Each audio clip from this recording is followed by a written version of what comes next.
Muy bien, ¿cómo están? El día de hoy vamos a hablar sobre el sistema endocrino.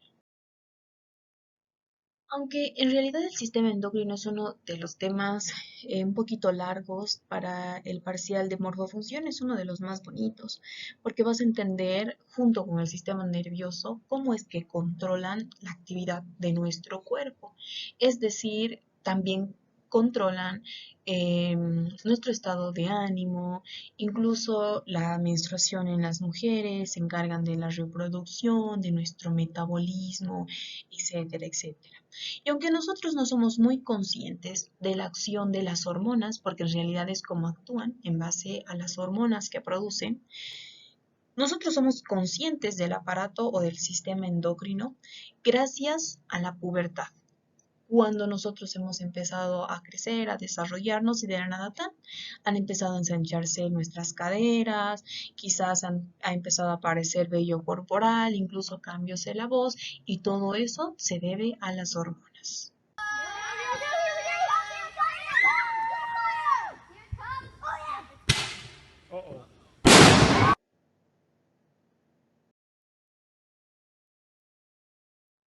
Muy bien. Como les hemos mencionado en el primer capítulo, ¿no es cierto? Hay dos aparatos o sistemas que controlan nuestro cuerpo, es decir, la forma en la que nosotros somos, actuamos o cuando hay algún tipo de enfermedad, y lo hacen dos sistemas quienes controlan los mecanismos de retroalimentación, tanto el sistema endocrino así como también el sistema nervioso. Nervioso visto en el primer parcial y endocrino ya para el segundo parcial. Y para eso tenemos que hacer una comparación entre ambos sistemas. Por ejemplo, el sistema nervioso actúa en base a neurotransmisores. Estos neurotransmisores que son mandados entre una neurona a otra neurona o entre una neurona a una glándula. Sin embargo, ¿qué es lo que sucede con el sistema endocrino? Este actúa mediante hormonas. El sistema nervioso es rápido, ¿no es cierto? Incluso sus acciones duran en pequeñas proporciones, es decir, su duración es breve. Sin embargo, el sistema endocrino para que pueda actuar es mucho más lento, porque quiero que se imaginen que tiene que pasar por toda la sangre del aparato cardiovascular para recién llegar a la célula en donde va a actuar. Entonces es mucho más lento. Sin embargo, el sistema nervioso es rápido. Si tú quieres mover tu brazo, pues lo haces enseguida. Aparte, el sistema nervioso actúa directamente a nivel de los músculos y glándulas, específicamente esos dos niveles y en resumen en realidad. Pero el sistema endocrino, quiero que vean que tiene la capacidad de actuar casi en todas las células de nuestro cuerpo. Entonces, no es lo mismo como el sistema nervioso. Lo interesante es que el padre de todo nuestro cuerpo y el que nos controla es el sistema nervioso, siempre es el que controla. Sin embargo, lo vamos a llamar como por nuestra mamá, es el sistema endocrino. Es decir, que a veces es controlado, aunque en las familias bolivianas diferente, ¿no es cierto? Donde la mamá es la que controla y a la vez es controlado, pues es el papá. En conclusión, en nuestro cuerpo, quien controla es el sistema nervioso, incluso controla al sistema endocrino.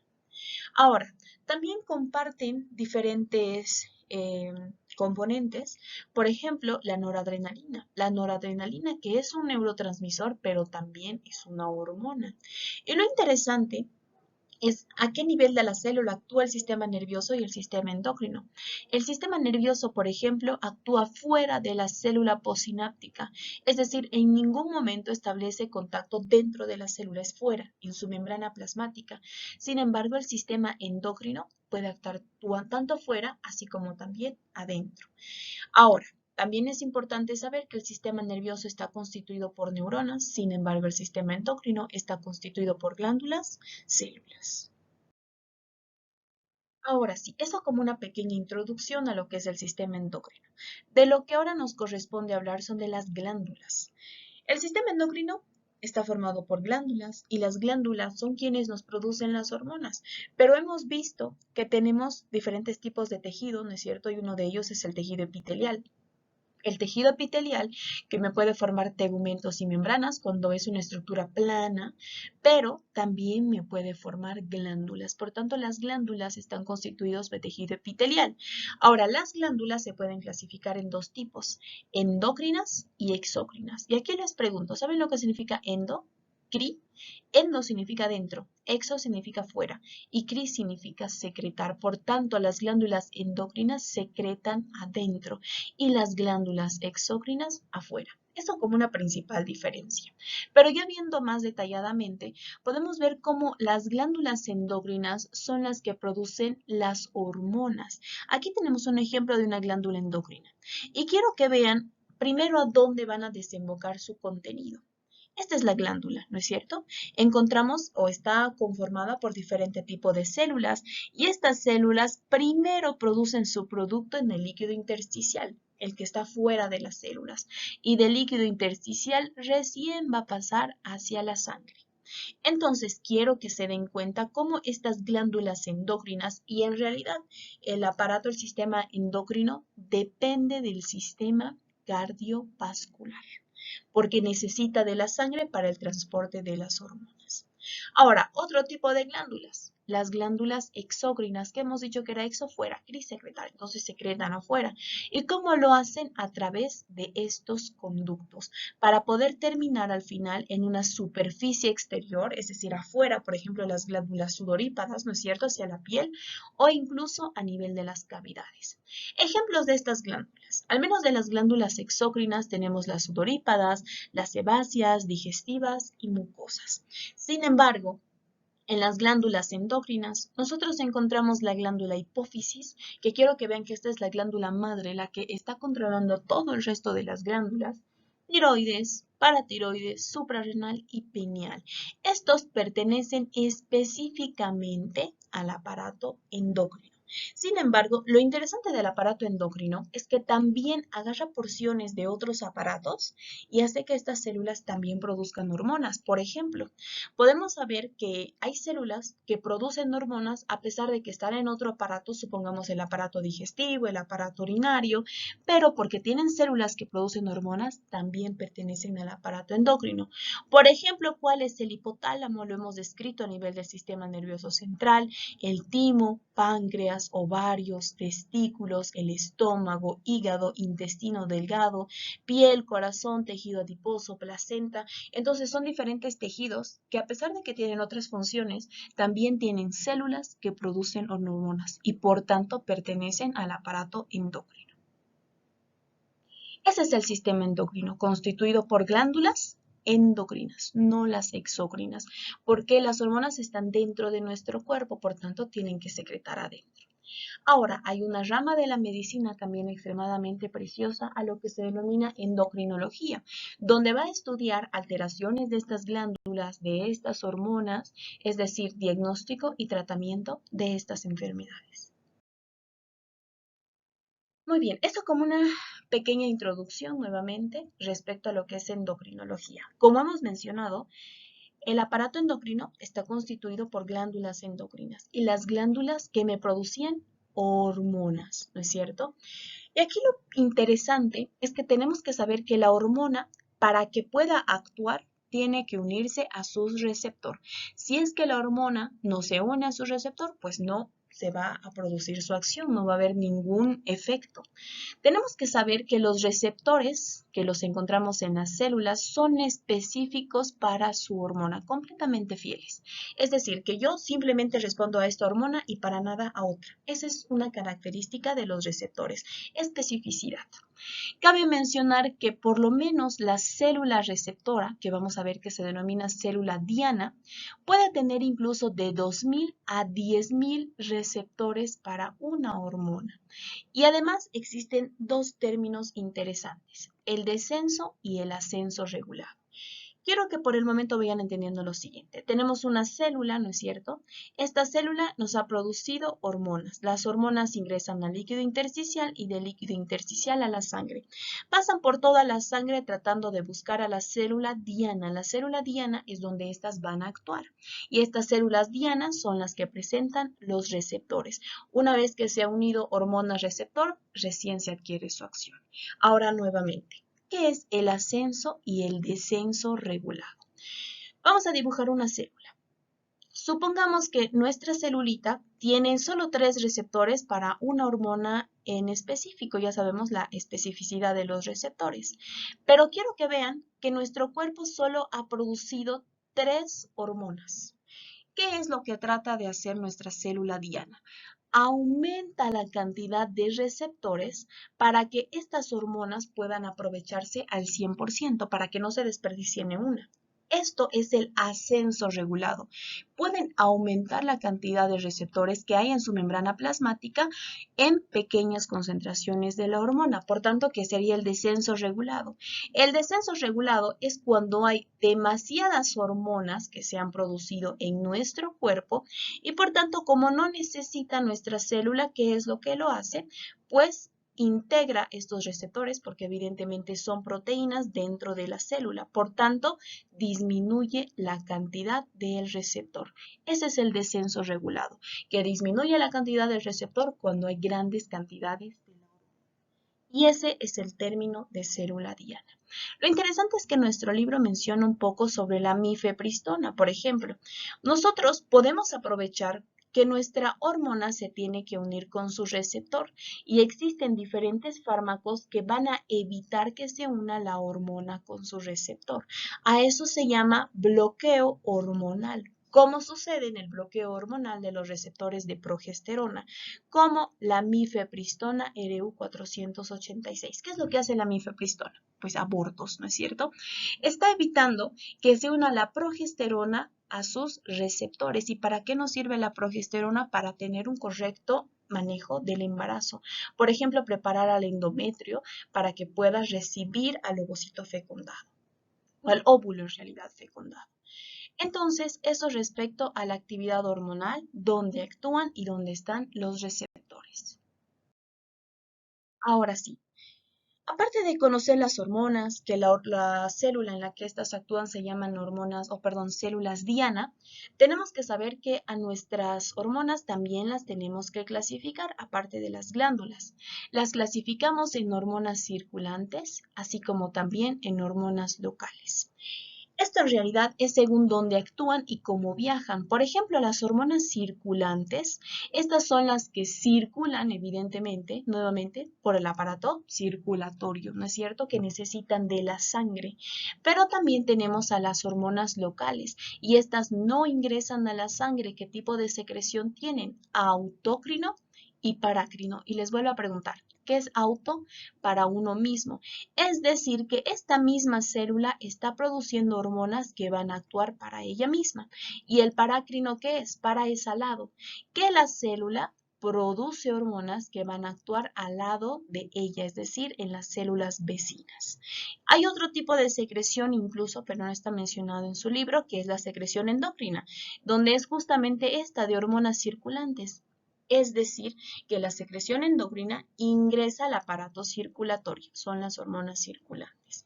Nuevamente, que nuestras hormonas se pueden dividir en hormonas circulantes y hormonas locales. Y las hormonas locales pueden tener secreción de tipo autócrino y parácrina, donde están actuando. Cabe mencionar que las hormonas circulantes tienen una elevada duración en nuestro organismo, es decir, que estas tienen que ser eliminadas de dos formas, ya sea por el aparato urinario, así como también el aparato digestivo, por el hígado. Ahora, al contrario de lo que sucede con las hormonas locales, estas no duran mucho en nuestro cuerpo y ejemplos tenemos el óxido nítrico y las interleucinas. ¿Y qué es lo que hace el óxido nítrico? Una vasodilatación. Por ejemplo, estas son hormonas locales que lo produce una célula endotelial para que actúe al lado de las células o en las células vecinas. ¿Qué tipo de secreción sería? paracrino, porque está al lado. ¿Y qué va a producir? Vasodilatación. Va a aumentar el diámetro del vaso sanguíneo. Esa es la diferencia de las hormonas circulantes y las locales. Otra forma de clasificación de las hormonas es según su estructura química, y esto ya es un poco más complejo. Cuando hablamos de estructura química es cómo está conformada, ¿no es cierto? Y van a ver que esto incluso es importante para saber dónde actúan, dentro de la célula o fuera de la célula. Las hormonas químicamente se clasifican en liposolubles y en hidrosolubles, ¿no es cierto? ¿Qué es lo importante aquí? Lipo significa grasa, que pueden unirse a la grasa. Hidro, que significa agua, que pueden, vamos a poner así, que disolverse en el agua, ¿no es cierto?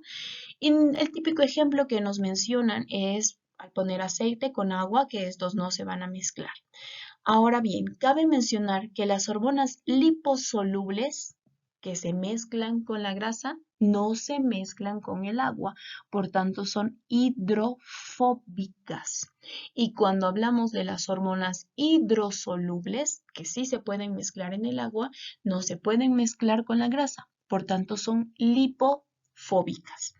Muy bien, entonces, liposolubles, hidrosolubles. Las liposolubles también denominadas hidrofóbicas y las hidrosolubles también denominadas lipofóbicas. ¿Y cuáles son los ejemplos que tenemos de las hormonas liposolubles? Tenemos las hormonas esteroideas, las hormonas tiroideas y los gases, como ser el óxido nítrico. Es decir, tenemos al denominado TEG. Son simplemente tres grupitos: tiroideas, esteroideas y gases. Esos son los ejemplos de hormonas liposolubles. ¿Y cuáles son los ejemplos de hormonas hidrosolubles? Tenemos a las aminas, péptidos y proteínas y los eicosanoides, como ser las prostaglandinas y leucotrienos. Y aquí tenemos cada uno de los ejemplos, por ejemplo, de hormonas esteroideas, que son derivados del colesterol. También encontramos los dos tipos de hormonas tiroideas y el óxido nítrico, que es el gas que se menciona. También tenemos a los ejemplos de las aminas, y esto era lo que yo quería hacer énfasis respecto a las hormonas que son péptidos y proteínas. Y quiero que vean que la mayoría son de tipo péptidos y proteínas, y al menos la mayoría son producidos por el hipotálamo, ya sea hormonas liberadoras e inhibidoras, que vamos a ver más adelante, así como también a las hormonas que produce la adenohipófisis. Eso es importante. Ahora bien, aparte de que ustedes me tienen que conocer cuáles son las clasificaciones químicas de las hormonas, los dos tipos, y sus respectivos ejemplos, tienen que pensar por qué es importante saber esto. Y es porque evidentemente necesitan de una proteína transportadora, es decir, el transporte. Porque las hormonas liposolubles necesitan de una proteína transportadora. ¿Pero por qué? Y aquí va una pregunta para todos ustedes. Las células están constituidas de una membrana plasmática, ¿no es cierto? Una citoplasmática. Y la membrana citoplasmática está constituida por una bicapa de fosfolípidos. ¿Y los fosfolípidos qué es? Grasa. Entonces quiero que se imaginen que tenemos nuestras hormonas liposolubles y apenas entren en contacto con cualquier célula y ni siquiera tiene sus receptores, pues estas células ingresan directamente dentro de ellas, o bueno, estas hormonas ingresan directamente dentro de las células. Esa es la importancia de saber qué tipo químico representan estas hormonas. Nuevamente, las hormonas liposolubles necesitan de proteína transportadora. Y si no me han entendido, un gráfico. Aquí encontramos una hormona, ¿no es cierto? Y quiero que esta hormona es la única que no presenta este casquito. Estas hormonas, cuando están en contacto o están pasando por la sangre, quiero que vean que en cualquier célula, por más que no tenga su receptor, ingresa y va a perder el tiempo, va a ingresar a una célula endotelial, a la otra célula y no tiene sus receptores. Por eso es que a nuestras hormonas le estamos poniendo este casquito que es la proteína transportadora. ¿Y qué va a ayudar o en qué ayuda? Para que no ingrese a todas las células, solo en donde tenga los receptores. Y por tanto, evidentemente, esto facilita la vida, ¿no es cierto? Esto sucede normalmente en nuestro cuerpo. Ahora, ¿qué sucede con las hormonas hidrosolubles? En ellas no hay ningún problema, ¿no es cierto? Estas no van a ingresar por la membrana citoplasmática porque están constituidas principalmente por agua o repelen la grasa, son lipofóbicas, por tanto, tranquilamente pueden pasar por el vaso sanguíneo sin la necesidad de entrar a todas las células endoteliales. Entonces, ya saben cuál es la importancia de saber la clasificación química. Y aparte esto también es importante para la administración de fármacos, por ejemplo. Cuando nosotros hablamos, por ejemplo, de la insulina se la inyecta, se administra por vía parenteral, específicamente de tipo de vía subcutánea, porque quiero que se imaginen que la insulina es una hormona liposoluble, es un péptido o proteína. Por tanto, quiero que se imaginen que si nosotros tomamos insulina, nunca se va a absorber porque este no puede atravesar la membrana citoplasmática de las células. Pero cuando hablamos de las hormonas liposolubles, estos sí se pueden administrar por vía oral. Lo que les mencionaba, la insulina, que se inyecta por vía subcutánea. Ahora sí, pero ¿a qué me estoy refiriendo de que entra y que no entra? Y es porque tenemos que saber específicamente en qué parte actúan las hormonas liposolubles e hidrosolubles. Y así a medida que vayan respondiendo, les pregunto, las hormonas liposolubles, nuestro denominado TEG, hemos quedado que es hidrofóbico y hemos quedado también que tiene la capacidad de atravesar la membrana citoplasmática de las células y por tanto, ¿dónde están sus receptores? Dentro de la célula e incluso pueden estar intranucleares. Pero, ¿qué sucede con las hormonas hidrosolubles? Las hormonas hidrosolubles no pueden ingresar porque repelen en la grasa, ¿no es cierto? Son lipofóbicas. Por tanto, las hormonas hidrosolubles necesitan de una proteína receptora que recién va a desencadenar toda una cadena que lo vamos a ver más adelante para recién ejercer su acción. Esa es la importancia también de saber la clasificación química. Muy bien. Nuevamente lo que les explicaba respecto a las hormonas liposolubles. Estas están transportadas con su proteína de transporte dentro de la sangre, de tal manera que llegan a su célula diana y en la célula diana me liberan a la proteína transportadora y estas ingresan a la célula, atravesando su membrana plasmática, incluso llegando al núcleo. Ya dentro del núcleo se unen a su receptor y pueden expresar diferentes genes que me forman ARN mensajero. El ARN mensajero se dirige al ribosoma y me va a formar las proteínas. Estas proteínas son las que recién van a ejercer el efecto de la hormona dentro de la célula. ¿Qué sucede en las hormonas hidrosolubles? Nuevamente no necesita proteína transportadora, llegan a su célula diana y se unen al receptor. El receptor acoplado a proteína G. Una vez que se ha unido, me activa una enzima denominada adenilato ciclasa.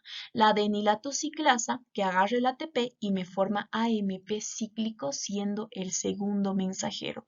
¿Y quién es el primer mensajero? Las hormonas. El segundo mensajero es el AMP cíclico.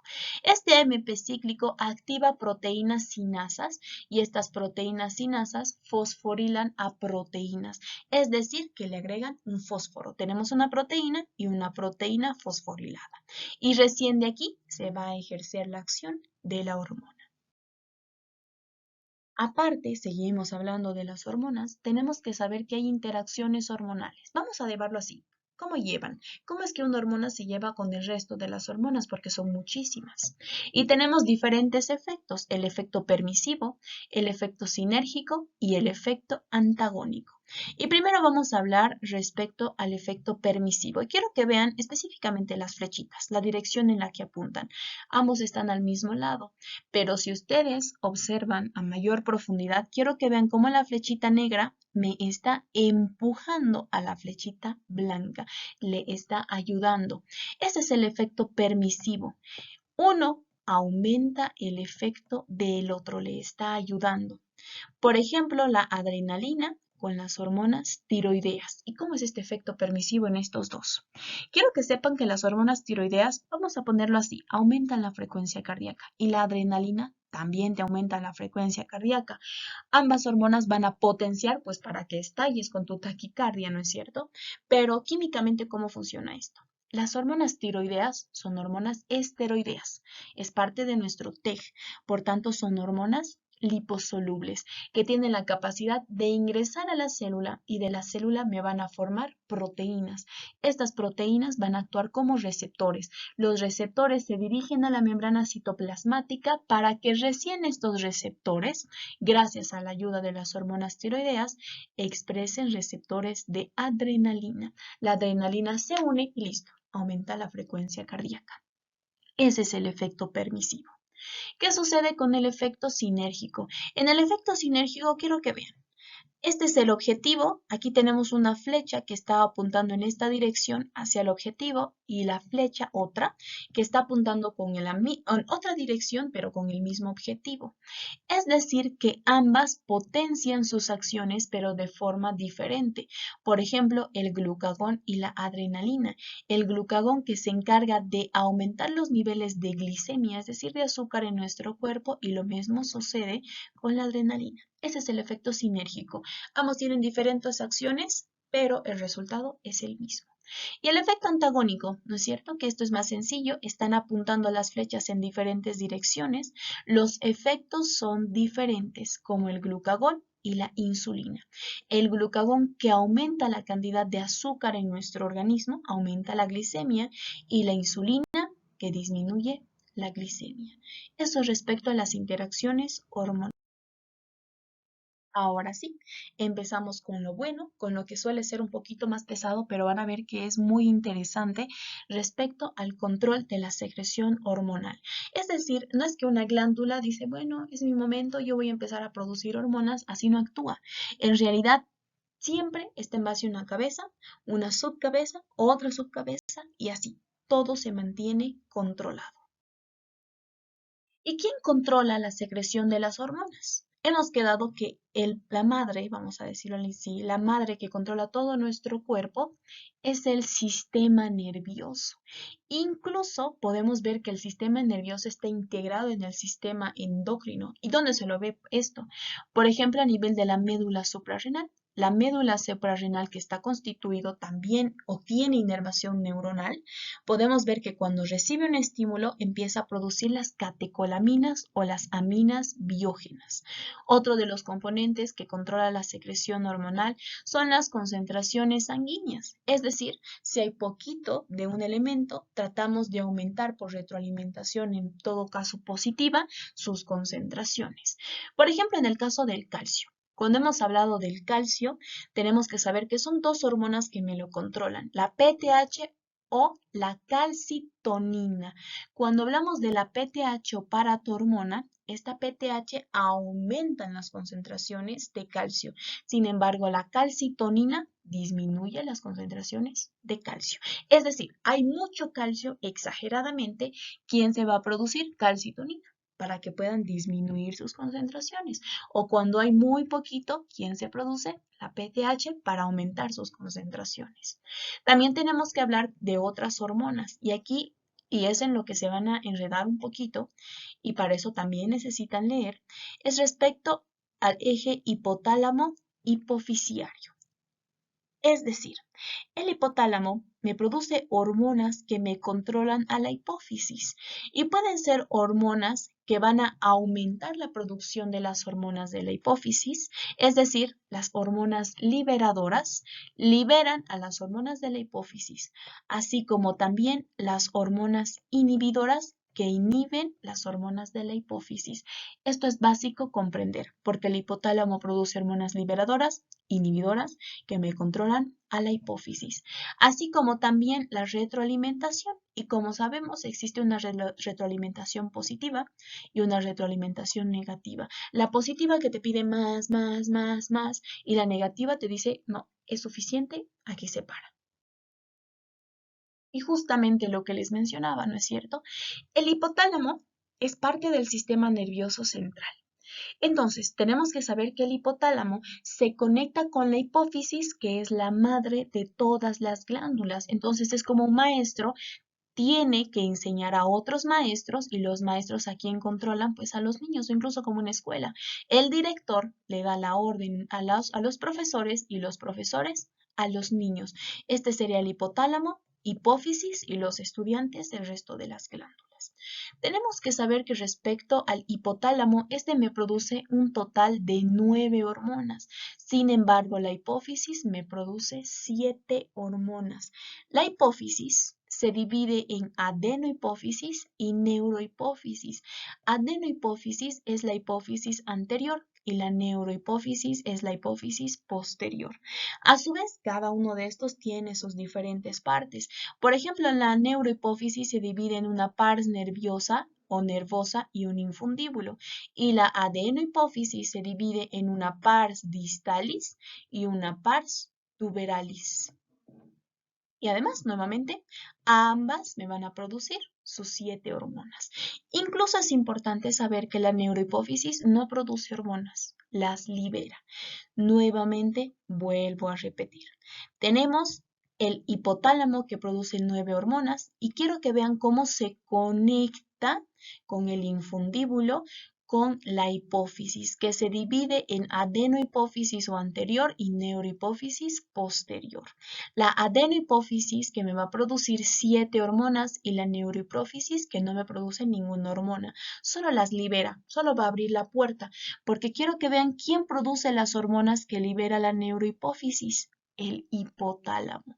La neurohipófisis tiene una pars nerviosa y un infundíbulo, y la adenohipófisis que tiene una pars distalis y una pars tuberalis. Cabe mencionar que hay una región intermedia entre adenohipófisis y neurohipófisis denominada pars intermedia, que ésta se atrofia o se encuentra atrofiada en los adultos porque se atrofia en el nacimiento. Otro dato muy importante es que la hipófisis mide aproximadamente entre 1 a 1.5 centímetros, entonces es bastante pequeña. Muy bien, ahora vamos a hablar de cada una de las porciones de la hipófisis y el tipo de hormonas que me producen. En todo caso, vamos a empezar con la adenohipófisis o el lóbulo anterior. Respecto a la adenohipófisis, y esto es lo básico, necesito que esto me comprendan para que puedan entender posteriormente las hormonas liberadoras y las hormonas inhibidoras. Por ejemplo, la adenohipófisis tiene diferente tipo de células y estas células me producen diferente tipo de hormonas. Por ejemplo, encontramos las células somatotropas.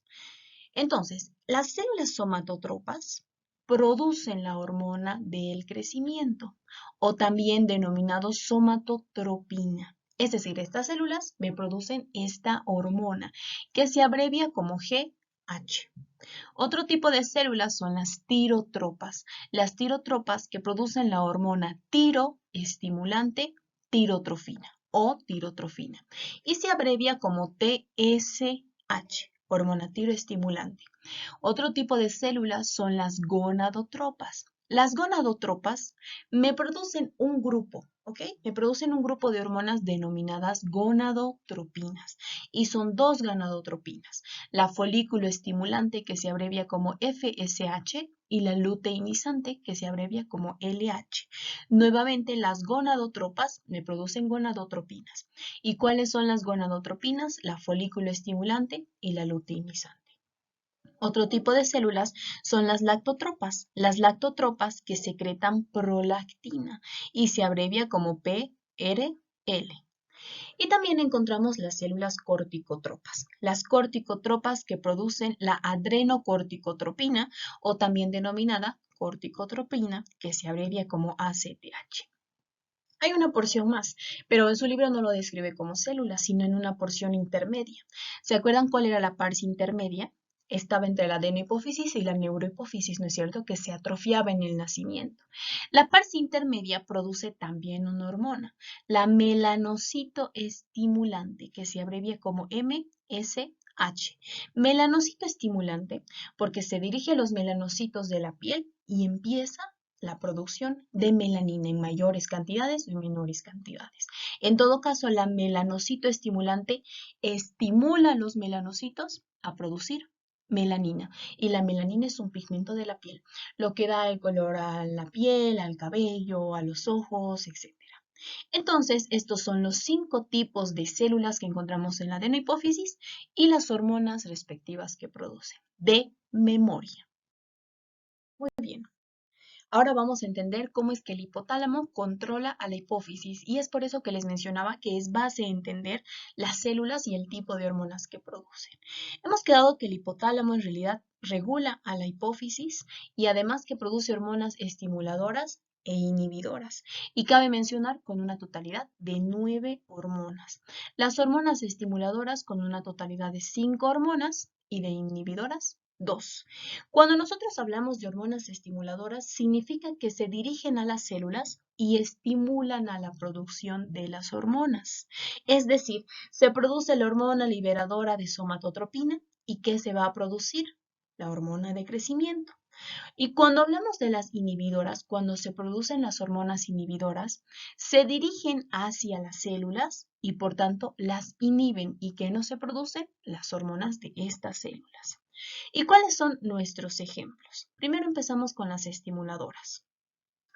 El hipotálamo me produce la hormona liberadora de somatotropina o también denominada somatocrinina, que se abrevia como GHRH. Y quiero que vean que GH era la abreviación de hormona de crecimiento. R significa liberadora y H de hormona. Hormona liberadora de hormona de crecimiento. Entonces, se libera esta hormona liberadora, va a dirigirse hacia la adenohipófisis y la adenohipófisis me produce hormona de crecimiento. ¿Qué sucede a nivel de las tirotropas? También tiene su hormona liberadora. Tenemos hormona liberadora de tirotrofina y vean nuevamente la abreviación TRH, hormona liberadora de tirotrofina o tiroestimulante. También encontramos la hormona liberadora de gonadotrofinas, ¿no es cierto? No hay hormona liberadora de folículo estimulante o de luteinizante, es una misma, es hormona liberadora de gonadotrofinas. También encontramos la hormona liberadora de prolactina, que se abrevia como PRH, así como también la hormona liberadora de corticotrofina. Quiero que se den cuenta que al final necesitan aprenderse los nombres, las abreviaciones y los otros nombres que puedan tener las hormonas, porque el mismo nombre, con la diferencia de que se le suma liberadoras, son las que produce el hipotálamo. Y cabe mencionar que esto en la clasificación química son hormonas de tipo hidrosolubles, de tipo péptidos y proteínas. Esas son las hormonas estimuladoras del hipotálamo. También encontramos hormonas inhibidoras, pero quiero que vean que son simplemente 2. Inhiben a las células somatotropas y a las lactotropas. No hay para las tirotropas, las gonadotropas, etc. ¿Y cómo se llaman? Para las somatotropas se llama hormona inhibidora de la hormona del crecimiento. Y quiero que vean que aquí ya no encontramos una R, encontramos una I, hormona inhibidora de la hormona de crecimiento, también denominado somatostatina. Ya no somatocrinina, que era la liberadora, la inhibidora se llama somatostatina. Y para las lactotropas, hormona inhibidora de la prolactina, también se denomina dopamina. ¿Y cómo se abrevia? Hormona inhibidora de la prolactina. Nada más. Esas son las hormonas estimuladoras y las inhibidoras. Pero si ustedes se preguntan, muy bien, ¿y qué sucede con las tirotropas, las lactotropas, las gonadotropas y las corticotropas? Cabe mencionar que para estas, perdón, no las lactotropas, para estas 3 específicamente no hay hormonas inhibidoras, pero su control está en base a un mecanismo de retroalimentación negativo, que es lo que vamos a explicar más adelante. Y justo lo que les mencionaba. Primero tenemos que saber que todo esto necesita de una buena irrigación, es decir, necesitamos, si el aparato endocrino necesitaba o dependía del sistema circulatorio o del sistema cardiovascular, pues evidentemente también tenemos que hablar aquí sobre su irrigación, pero aquí hablamos de un sistema porta, es decir, que son varios vasos que van a confluir y que se van a unir para poder irrigar, pero aparte de irrigar, que es su función menos probable, estos transportan las hormonas. Entonces, ¿cómo funciona este sistema porta? Quiero que vean que encontramos a las células neurosecretoras. Estas células neurosecretoras que son hormonas, las encontramos a nivel del hipotálamo o al menos los cuerpos de estas neuronas. Todo lo que es su axón se va a prolongar hasta llegar a la neurohipófisis, pero también hace sinapsis o se conecta con diferentes plexos y encontramos el plexo primario. Del plexo primario pasa a una vena porta y un plexo secundario, dirigiéndose hasta la adenohipófisis. Entonces, de la adenohipófisis, las hormonas liberadoras o inhibidoras que han pasado por la sangre, por el plexo primario, por el plexo secundario, quiero que vean que se dirigen a las células tirotropas, somatotropas, las estimulan o las inhiben y estas pueden producir o no producen simplemente sus hormonas, ¿no es cierto? Ese es el sistema porta que me está conectando el hipotálamo con la adenohipófisis. Nuevamente, neuronas neurosecretoras me producen las hormonas liberadoras e inhibidoras que van a entrar a nuestros sistemas porta. Primero al plexo primario, recurren por todo esto, luego a nuestra vena porta y de plexo secundario se dirige a estimular o a inhibir a las células, pueden ser somatotropas o tirotropas. Si las estimulan, producen las hormonas y las liberan al plexo secundario. Y de ahí son liberados hasta nuestro cuerpo. Ahora bien, cabe mencionar que todo este plexo vienen de las arterias hipofisiarias, de la rama, que en realidad son ramas, de la arteria carótida interna. Otro punto muy importante a mencionar es que todo esto está en base a una retroalimentación negativa.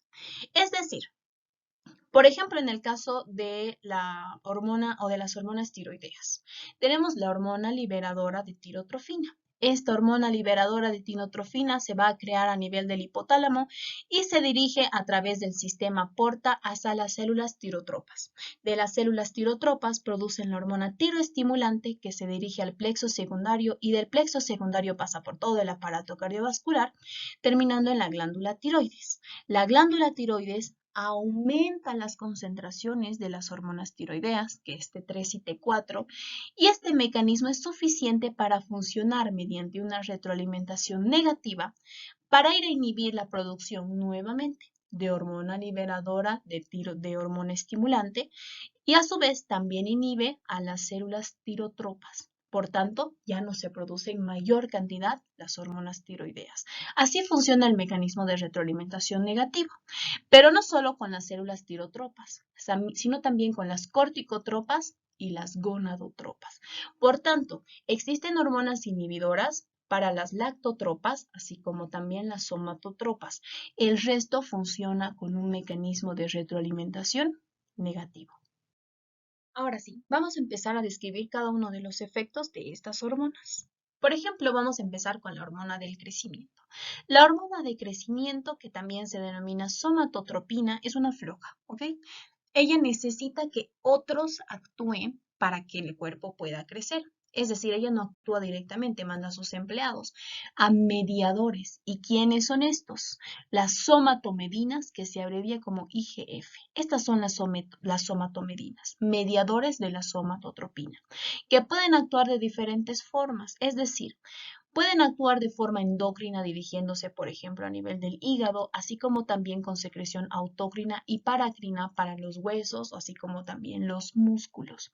La hormona del crecimiento, como bien lo dice, pues permite el crecimiento no solo de los huesos, también de los músculos, así como también de las vísceras. Lo interesante es que la hormona del crecimiento tiene un efecto diabetogénico, es decir, que aumenta la producción de glucosa en nuestro cuerpo. Por tanto, dice, muy bien, yo voy a producir intrínsecamente, es decir, dentro de mi cuerpo glucosa y no necesito otra glucosa externa, no necesito la glucosa que estoy recibiendo de la alimentación. Por tanto, disminuye la absorción de glucosa Y como necesitamos sacar de nuestro cuerpo la azúcar, pues produce lipólisis. Y esto es lo que tiene respecto a un efecto diabetogénico de la hormona de crecimiento. La hormona de crecimiento aumenta la glucogenólisis y la gluconeogénesis. Importante conocer estos términos, ¿no es cierto? Primero, hay que razonar. ¿Qué es el glucógeno? Almacenamiento de glucosa. Es como si tuviéramos unos pequeños sacos, ¿no es cierto?, de azúcar. Lo vamos a poner aquí. Como si tuviéramos de azúcar. Ese es el glucógeno. Ahora, si yo necesito azúcar, ¿qué hago?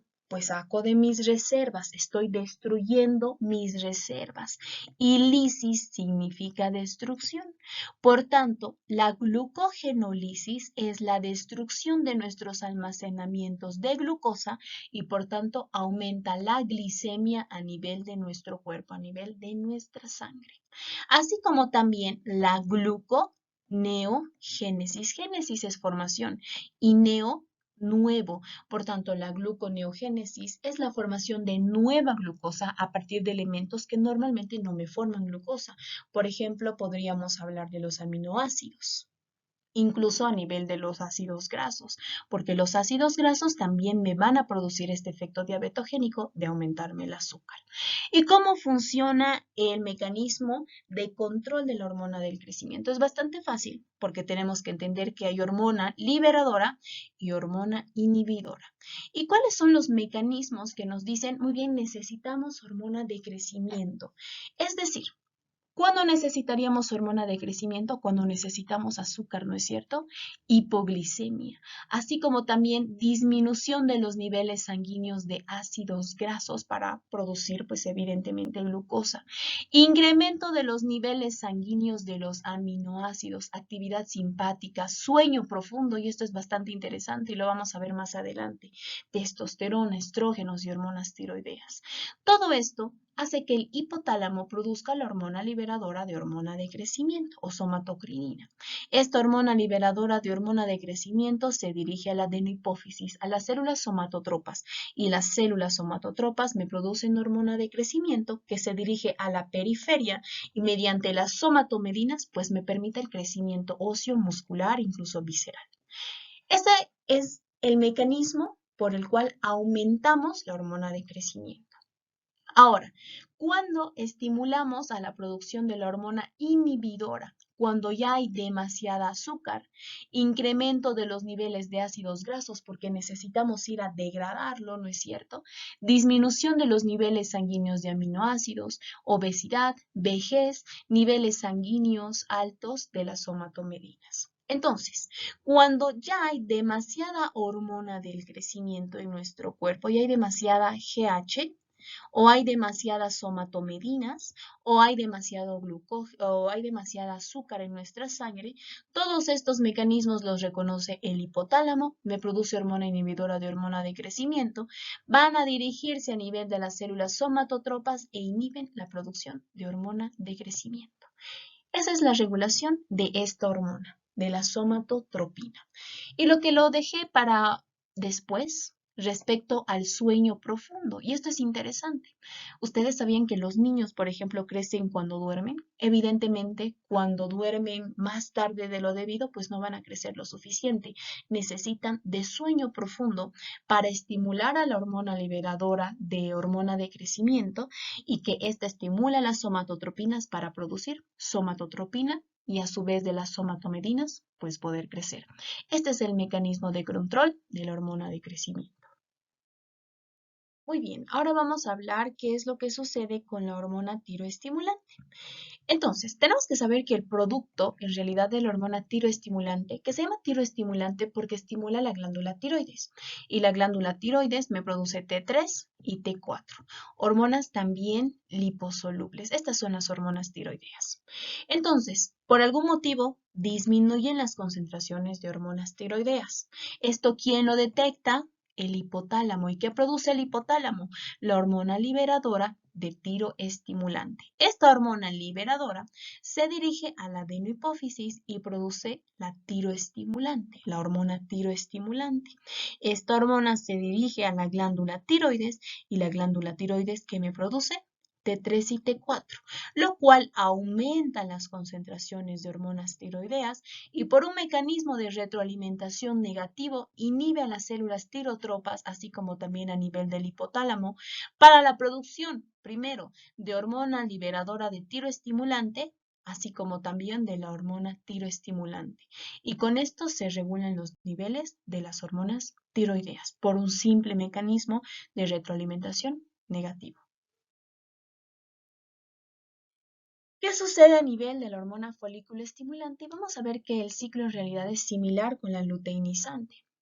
Respecto a la hormona folículo estimulante, primero tenemos que saber que por un mecanismo disminuyen los niveles de folículo estimulante y a nivel del hipotálamo, ¿qué es lo que sucede? Me produce la hormona liberadora de gonadotropinas. No hay solo hormona liberadora de folículo estimulante, es para tanto folículo estimulante y luteinizante. Esas son las gonadotropinas. Esta se dirige a la adenohipófisis y la adenohipófisis estimula a las células gonadotropas que me producen folículo estimulante y luteinizante, que van a ir a actuar a nivel de las gónadas. Es decir, la folículo estimulante, quiero que vean que dice folículo estimulante, estimula el crecimiento folicular, específicamente la maduración del folículo, así como también la formación de espermatozoides. Y esto ayudaría en la producción de estrógenos y testosterona. Ahora, aumentan los niveles de folículo estimulante y ¿qué va a producir? Por un mecanismo de retroalimentación negativo se deja de producir la hormona liberadora de gonadotrofinas, así como también las gonadotrofinas. ¿Qué es lo que sucede a nivel de la hormona luteinizante? Lo mismo. El mismo estímulo de disminución del luteinizante produce la formación de hormona liberadora de gonadotrofinas que actúa a nivel de la adenohipófisis y que me produce las gonadotrofinas. En este caso estamos hablando de la luteinizante y aquí permite la formación del cuerpo lúteo. Y lo vamos a ver más adelante, en realidad es en reproductor, donde vamos a ver cómo los folículos tienen que ir creciendo hasta ser un folículo maduro. Este folículo maduro, gracias a la ayuda de la luteinizante, va a permitir que se suelten el óvulo, ¿no es cierto? Y con esto se puede permitir o vamos a ayudar a la fecundación. Es decir, nos ayuda en la ovulación y por tanto a la producción de progesterona, así como también en los varones testosterona. Ahora, aumentan los niveles de luteinizante por un mecanismo de retroalimentación negativo a quien me inhiben, muy bien, al hipotálamo, así como también a la adenohipófisis. Y continuamos. Tenemos también a la prolactina. La prolactina, al igual que la hormona del crecimiento, tiene hormona liberadora y también hormona inhibidora, ¿no es cierto? Hormona inhibidora también denominada dopamina y la hormona liberadora de prolactina. Tenemos que saber que esta en realidad va a ayudar a la producción de leche. No estoy hablando que va a ayudar a eyectar. Produce, por eso se llama prolactina. Pero esto necesita también de otras hormonas y de otros mecanismos para producir la leche. Es decir, no todos nosotros producimos leche, ¿no es cierto? Necesitamos de otros estímulos, específicamente de otras hormonas. ¿Y con quiénes? ¿Quiénes les ayuda? Estrógenos, progesterona, glucocorticoides y la hormona de crecimiento. Ayuda, por ejemplo, al crecimiento glandular mamario. Muy bien. Es importante saber que la prolactina, evidentemente las personas que no están dando de lactar, pues no producen leche, ¿no es cierto? Normalmente. Pero cuando hay un aumento de la prolactina, por ejemplo, por algún tipo de tumor o un adenoma, que es un tumor de esta glándula, puede producir hiperprolactinemia, entonces aumenta la producción de la prolactina, así como también puede haber galactorrea. Galactorrea es en una mujer que normalmente no está dando de lactar y produce leche. ¿Y qué va a producir en los hombres? Disfunción eréctil. Porque hay algo muy importante aquí. La hormona liberadora de hormona de crecimiento inhibe a la hormona liberadora de gonadotrofinas. Y esto es una bomba porque quiero que se den cuenta que hay anticonceptivos, ¿no es cierto? Y uno de ellos es por la lactancia materna. Cuando una mujer está dando de lactar, de forma fisiológica tu cuerpo te está protegiendo, por lo menos por unos 3 meses, para que no te vuelvas a embarazar. ¿Y esto cómo sucede? Porque aumenta la hormona liberadora de prolactina. ¿Qué me va a aumentar? Evidentemente la prolactina. Pero a su vez, esta hormona liberadora de prolactina me inhibe a la hormona liberadora de gonadotrofinas. Por tanto, si está inhibida, no va a haber folículo estimulante ni luteinizante. No va a haber ovulación. Y esto es bastante importante, ¿no?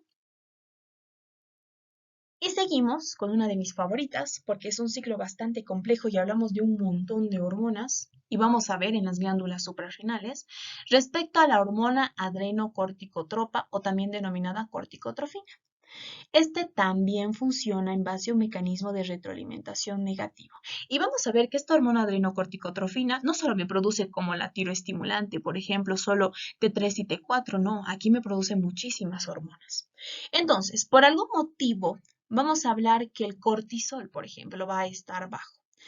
Al estar bajo el cortisol, o el resultado de las hormonas o de la hormona adrenocorticotrofina está bajo. Esto estimula al hipotálamo a producir la hormona liberadora de corticotrofina, que se dirige a la glándula pituitaria, que es el mismo nombre de la hipófisis, y me produce la corticotrofina, que se dirige a la glándula adrenal, específicamente a la corteza, para que la corteza me puede producir las hormonas que ésta produce y que lo vamos a ver más adelante, para que no se pierdan. Aumenta la producción de este grupo hormonal y por un mecanismo de retroalimentación negativo, ¿qué va a suceder?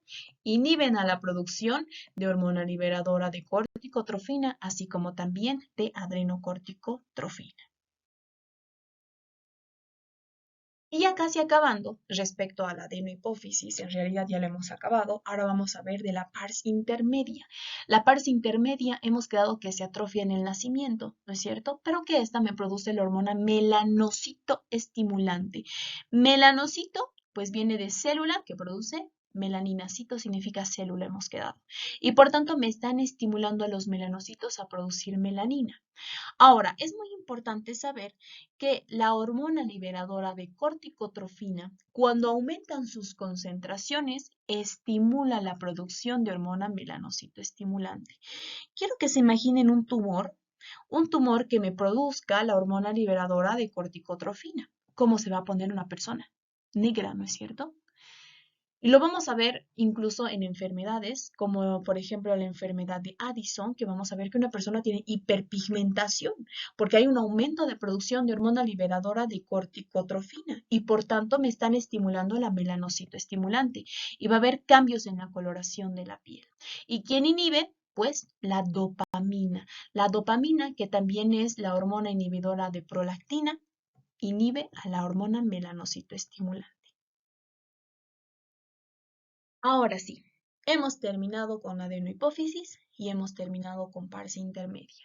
Nos vamos a la última porción, que es respecto a la neurohipófisis o también vendría a ser el lóbulo posterior de la glándula pituitaria o de la hipófisis. Cabe mencionar que la neurohipófisis no produce hormonas, libera a las hormonas, no las produce. Libera las hormonas que produce el hipotálamo, es decir, solo les abre la puerta. Entonces, tenemos que saber que también la neurohipófisis tiene control o lo controla el hipotálamo. Hemos quedado que no produce hormonas y tiene conexiones de las neuronas neurosecretoras o de las células neurosecretoras provenientes del hipotálamo y sus axones y terminales nerviosos terminan a nivel de la neurohipófisis. ¿Y dónde están los cuerpos? A nivel del núcleo paraventricular y del núcleo supraóptico. ¿Y qué hormonas me producen? La antidiurética, también denominada vasopresina, y la oxitocina. La antidiurética que proviene del núcleo supraóptico y la paraventricular que me produce oxitocina. Empezamos describiendo la oxitocina, que hemos quedado que viene del núcleo paraventricular a nivel del hipotálamo, que lo libera la neurohipófisis. La oxitocina en realidad cumple dos acciones importantes. importantes, principalmente en las madres. En primer lugar, ayuda en la expulsión del feto a nivel del parto, es decir, cuando estamos en parto se produce oxitocina y con esto ayuda a las contracciones uterinas y con esto podemos eliminar al feto, así como también ayuda en la eyección de la leche con la contracción de células mioepiteliales a nivel de las glándulas mamarias. ¿Quién produce la leche? La prolactina. ¿Y la prolactina dónde se produce? La adenohipófisis. ¿Y quién eyecta la leche? La oxitocina, que se produce en el hipotálamo y se libera en la neurohipófisis. Muy bien. Ahora vamos a hablar lo interesante que es la antidiurética, que ya lo hemos visto en renal, ¿no es cierto? Anti, que significa contra, y diuresis, que es orinar. Entonces, estamos evitando orinar. ¿Y por qué evitaríamos orinar? Porque evidentemente en nuestro cuerpo, ¿qué nos va a faltar? Agua. Por tanto, tenemos que retener agua y esto lo hacemos gracias a nuestros riñoncitos. Entonces, tenemos que saber que son todos los receptores que estimulan a la producción de antidiurética, los osmoreceptores y los baroreceptores. Los osmoreceptores detectan la osmolaridad plasmática, es decir, la cantidad de solutos que hay en nuestra sangre, por tanto, principalmente la cantidad de sodio. Ellos detectan, hay demasiado sodio y hay poquita agua, hay que retener agua en los riñones, por tanto, ¿quién se produce? La antidiurética. También encontramos los baroreceptores. Los baroreceptores, baro, de detectar presiones, por ejemplo, el barotrauma, trauma por cambios de la presión. Los baroreceptores detectan cambios en la presión en nuestro cuerpo, específicamente en nuestros vasos sanguíneos. Por ejemplo, si disminuye la presión, ¿qué creen que es lo que va a haber? Disminuye la presión, una vasodilatación y también una disminución de agua, porque la presión arterial necesita evidentemente de sangre.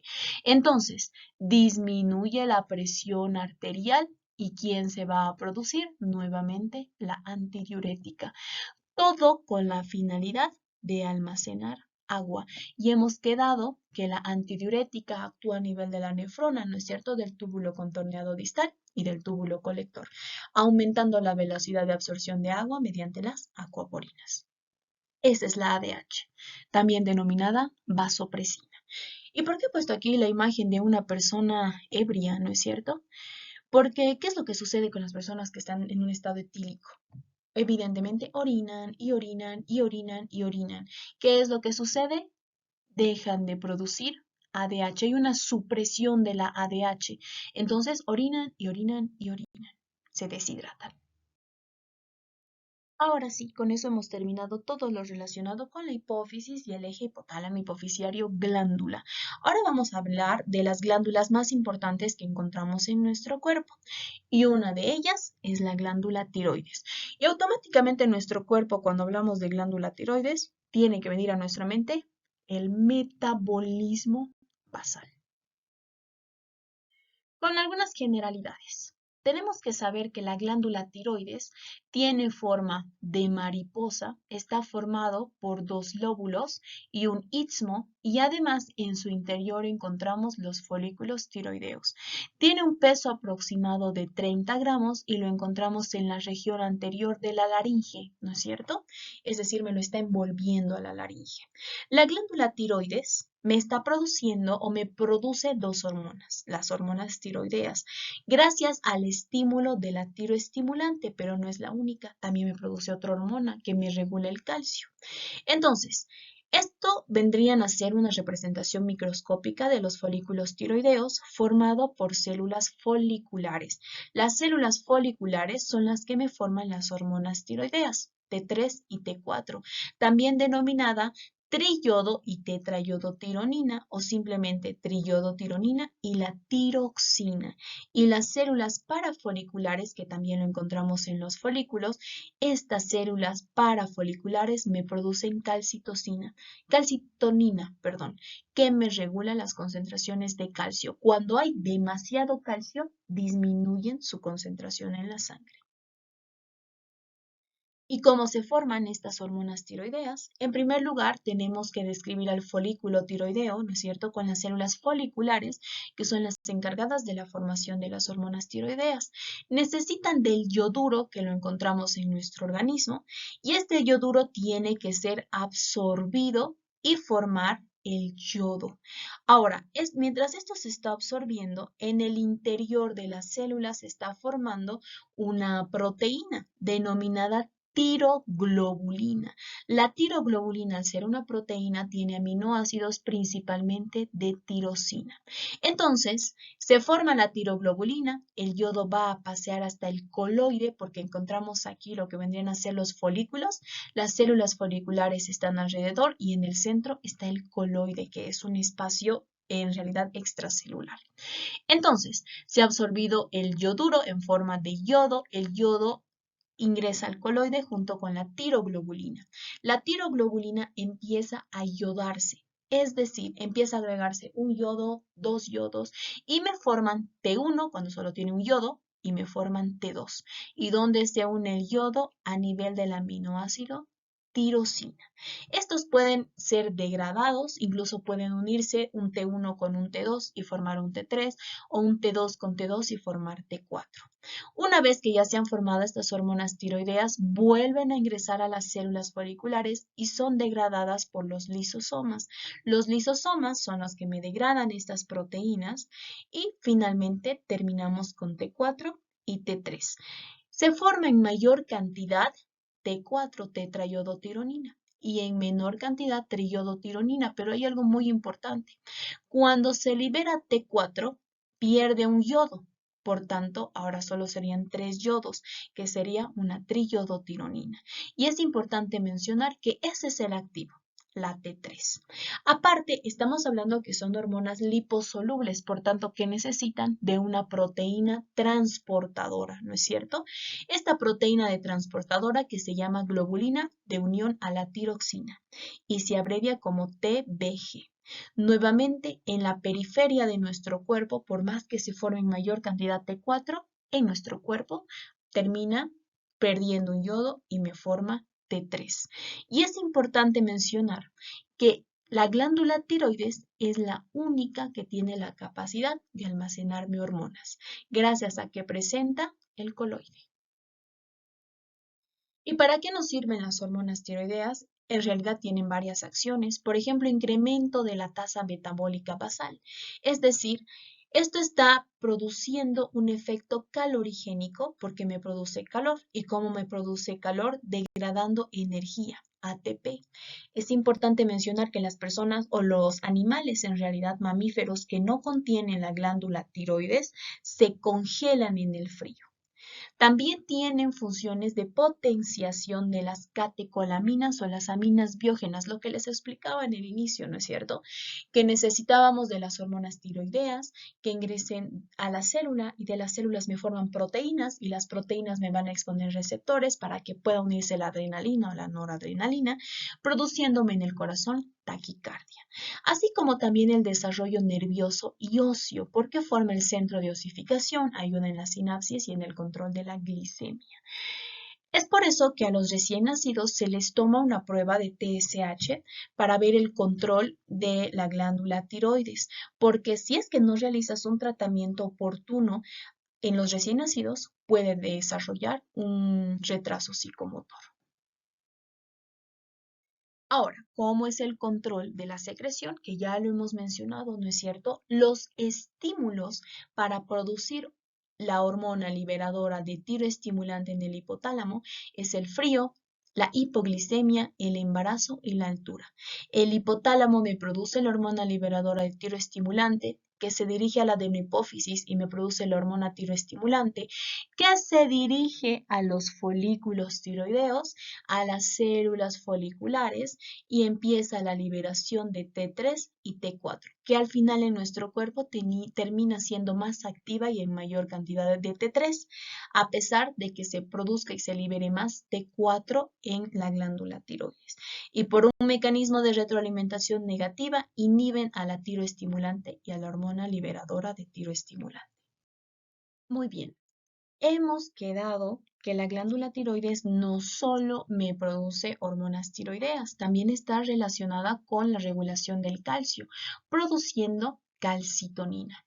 Entonces, tenemos que saber que cuando hay un aumento de calcio a lo que se denomina hipercalcemia, por ejemplo, en casos de cáncer, por ejemplo, podemos ver cómo las concentraciones de calcio aumentan, porque ¿de dónde sacamos el calcio? ¿Cuál es el principal tejido acumulador o incluso que me guarda el calcio? Pues los huesos, ¿no es cierto? Entonces se empieza a sacar el calcio y me produce hipercalcemia. Esto lo reconoce ya no el sistema nervioso central, aunque evidentemente todo lo controla, ¿no es cierto? Pero específicamente lo reconoce la glándula tiroides, específicamente las células parafoliculares, que me producen calcitonina. Esta calcitonina tiene como función disminuir las concentraciones de calcio. ¿Y a dónde se va a dirigir? A los osteoclastos. ¿Se acuerdan qué hacían los osteoclastos? Son células que se encargan de la resorción ósea, no los osteoblastos. Los osteoclastos sacan el calcio acumulado en los huesos. Por tanto, la calcitonina se dirige a los osteoclastos para que se tranquilicen y dejen de actuar de forma rápida. Y por tanto, el calcio, como ya no se está formando, empieza su eliminación. La eliminación por vía digestiva, así como también por vía urinaria. Y podemos ver cómo el calcio se normaliza, disminuyen sus concentraciones. Y hay algo muy interesante, porque también se puede utilizar, por ejemplo, para medicamentos. En realidad, nosotros producimos calcitonina, pero la calcitonina del salmón es mucho más potente, a lo que se denomina miacalcina. Y con esto disminuimos las concentraciones de calcio en nuestro cuerpo. ¿Por qué esto es malo? Porque evidentemente, por ejemplo, en procesos neoplásicos hay demasiada resorción ósea y hay una hipercalcemia. Por tanto, si utilizamos la calcitonina de salmón o el miacalcin, disminuimos la resorción ósea porque con la resorción ósea hay riesgos de fracturas. Otra glándula más, aparte de la glándula tiroides, la que se encuentra por detrás son las glándulas paratiroides. Para, que significa al lado. Y al igual que la glándula tiroides, pero ya no por células parafoliculares y produciendo calcitonina, también me regulan la calcemia, es decir, los valores de calcio en la sangre. Como una descripción respecto a las glándulas paratiroides, tenemos que saber que son 4 glándulas de 40 miligramos y que estas presentan dos tipos de células. Las células principales, que son las que me producen la paratormona o la hormona paratiroidea, y también encontramos las células oxifílicas. Estas células oxifílicas que todavía no se conoce la función, pero se ha visto que en procesos neoplásicos o de cáncer producen PTH. Además, que es importante reconocer a estas células oxifílicas para saber si histológicamente estas células o este tejido pertenece a la glándula paratiroides. Estas son las glándulas paratiroides 4. Además, regulan las concentraciones de calcio, de magnesio y fosfato. Cuando hay mayores concentraciones de calcio, se elimina el fósforo. Y cuando hay menores concentraciones de calcio, se acumula el fósforo o el fosfato. ¿Cómo se regula? Primero, ahora ya no vamos a hablar de hipercalcemia como en el caso de la calcitonina. Ahora vamos a hablar de la hipocalcemia. Por diferentes situaciones disminuyen las concentraciones de calcio, ¿no es cierto? Por ejemplo, en el caso de la desnutrición. Al haber una hipocalcemia, ¿quién lo va a reconocer? Las glándulas paratiroides. Las glándulas paratiroides reconocen la hipocalcemia y producen la hormona paratiroidea. Esta hormona paratiroidea, adivinen a dónde va a ir. Nuevamente, hasta los osteoclastos para aumentar su acción. Por tanto, los osteoclastos con la acción aumentada empiezan a producir en mayor o a sacar en realidad mayores cantidades de calcio de nuestros huesos. Pero hay algo que no se ha dado cuenta la hormona paratiroidea. Ha visto que el calcio se está escapando por la vía urinaria. Por tanto, esta hormona se dirige a los riñones para evitar que estos sean eliminados por la orina. Así como también, aparte, necesita avisarle a los riñones para que produzcan el calcitriol o también denominado 1.25 dihidroxicolecalciferol. Además, el calcitriol es la forma activa de la vitamina D, necesita para activarse la piel. Entonces, estos dos, el calcitriol con la PTH, se unen y se dirigen al aparato digestivo para absorber las cantidades de calcio que puedan encontrarse en los alimentos. Por tanto, podemos ver cómo todo esto se normaliza y la PTH ya no se produce en mayores concentraciones. Esto es respecto a la hipocalcemia y a la acción de la PTH. Ahora sí, las glándulas que suelen considerarse un poco complicadas, que son las glándulas suprarrenales, que en realidad se denominan glándulas adrenales, porque se ha visto que ya no están específicamente arriba de los riñones. Estas glándulas suprarrenales, o también denominadas adrenales, tienen forma de pirámide aplastada, teniendo un alto de 3.5 centímetros, un ancho de 2 a 3 centímetros y un grosor de 1 centímetro, además de un peso de 3.5 a 5 gramos. Tenemos dos glándulas suprarrenales. De estas glándulas suprarrenales, nosotros lo vamos a dividir en dos porciones, es decir, que se lo estudia en una corteza y en una médula. La corteza, que representa incluso el 80%, produce los esteroides y vamos a ver que este a su vez se divide en tres capas. Sin embargo, la médula, que solo representa el 20%, me produce las catecolaminas o las aminas biógenas. Es tan importante la acción de las glándulas suprarrenales que su ausencia lleva a los pacientes muerte por deshidratación. Además que esta contiene una cápsula y es muy vascularizada. Justamente lo que les mencionaba, aquí tenemos una visión de la corteza adrenal y tenemos que saber que esta corteza, que es la primera que vamos a estudiar, tiene tres zonas. Una zona glomerulosa, porque primero tiene forma de glomérulos y además actúa en los glomérulos. ¿Y dónde hemos descrito glomérulos? En los riñones. Por tanto, la zona glomerulosa, que es la zona más externa, produce mineralocorticoides y en renal hemos visto que hay un mineralocorticoide importante, la aldosterona. La zona intermedia es la zona fasciculata, que me produce glucocorticoides y uno de los más importantes es el cortisol. Y la zona más interna es la zona reticular, que produce los andrógenos. Esas son las tres zonas que encontramos en la corteza de la glándula adrenal. Zona glomerular, fasciculada y la zona reticular. Y en la porción más interna, representando solo el 20%, la médula. Y aquí encontramos una placa histológica de la corteza suprarrenal, así como también de la médula. Ahora sí, primero vamos a estudiar a la zona glomerular, que hemos quedado que me produce mineralocorticoides. Y el mineralocorticoide descrito es la aldosterona.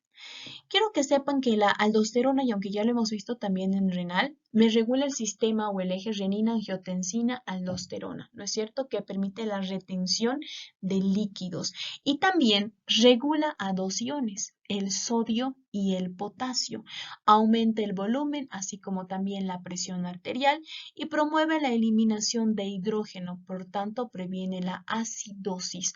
Si en nuestro cuerpo se aumentan los hidrogeniones, el hidrógeno se produce acidosis y si se elimina alcalosis. Por tanto, al eliminarme hidrógeno, me está previniendo una acidosis. ¿Y cómo sucede toda esta historia?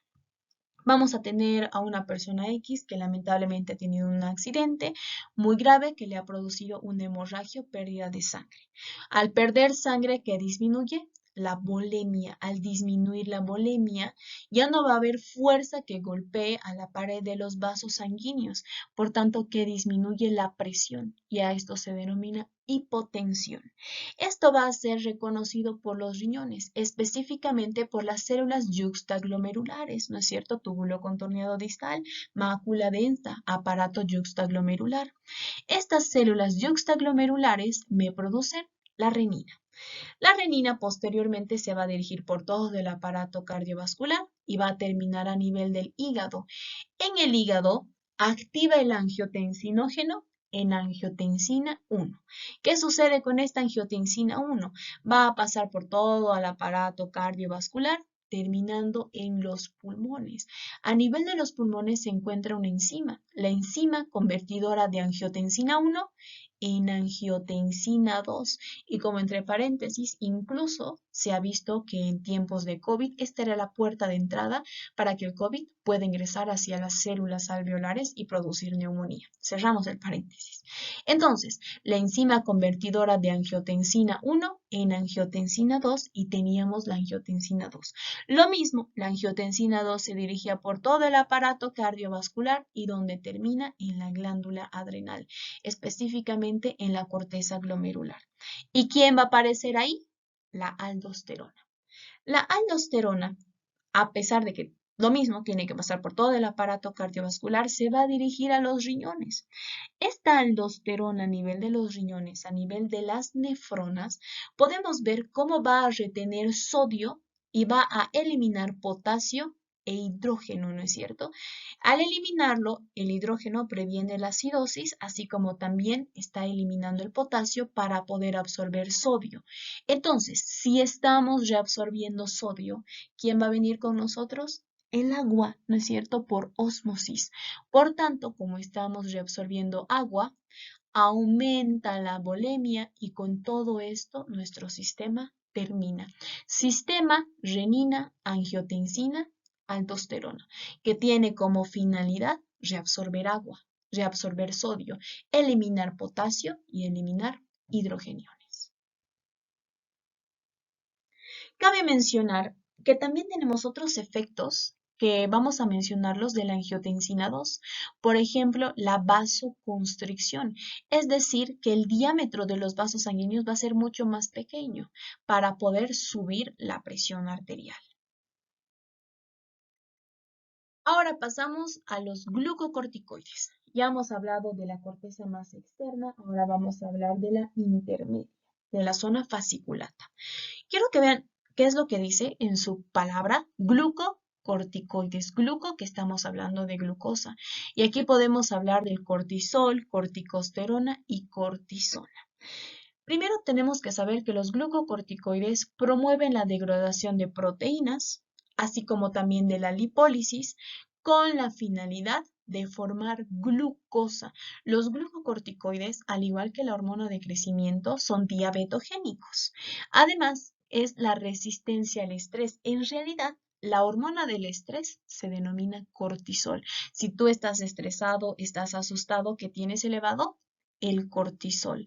Además, tiene efecto antiinflamatorio. Por ejemplo, las personas que están resfriadas, lo primero que hacen es inyectarse dexametasona, que evidentemente es un glucocorticoide.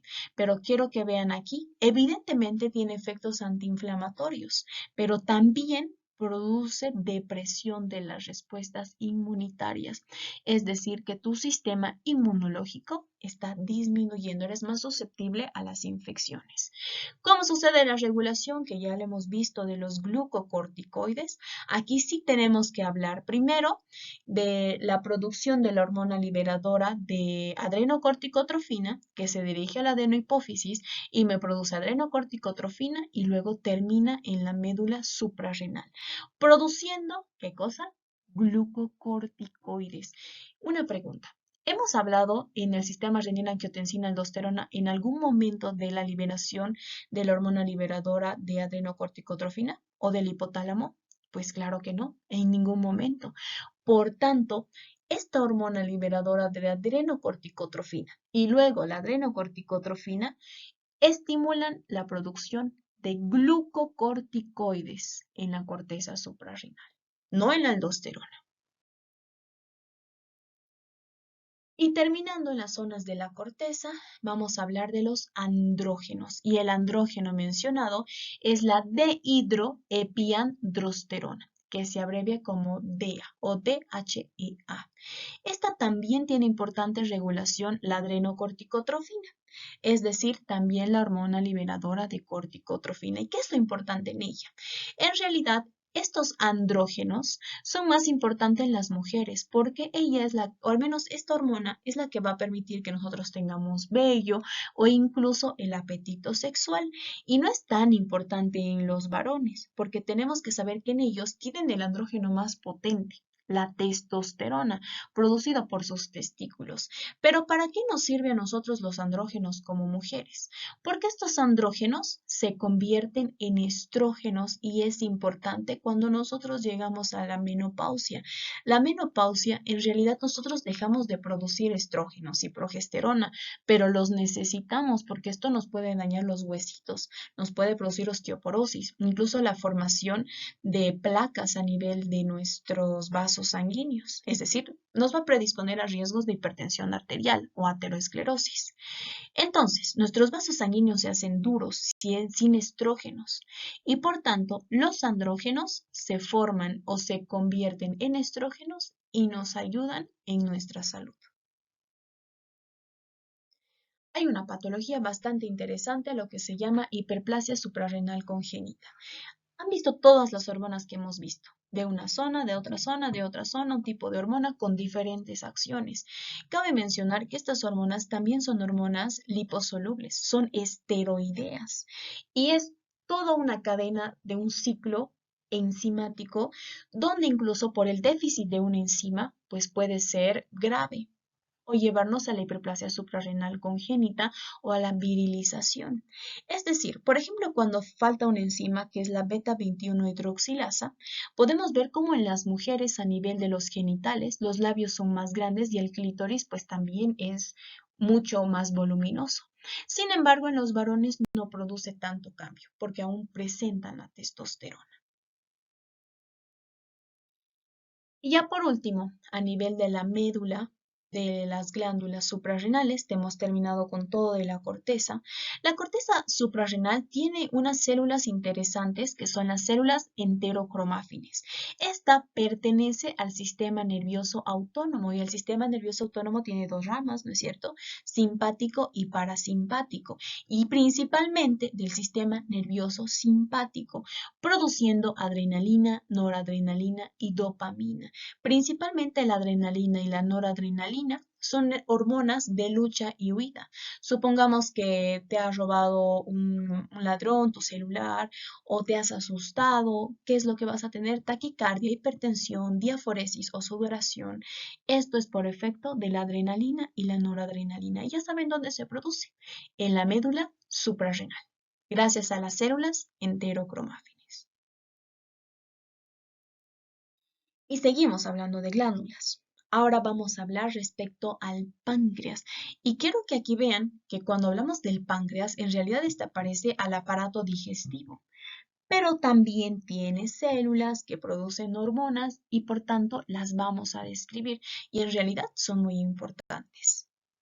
Y principalmente respecto al páncreas, vamos a hablar de los islotes pancreáticos.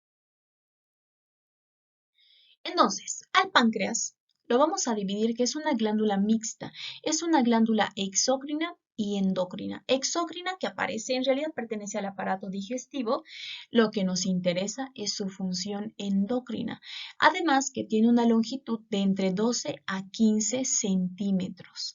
¿Cuáles son las células que me están formando los islotes pancreáticos? Tenemos que mencionar a las células alfa, a las células beta, a las células delta y a las células F. Y funciones de cada uno. Las células alfa, que representan el 17%, producen glucagón. ¿Y cuál es la acción del glucagón? Aumentar la glicemia, las concentraciones de azúcar. También encontramos las células beta. Las células beta producen insulina representando el 70%. Esto es importante y lo van a ver toda su vida.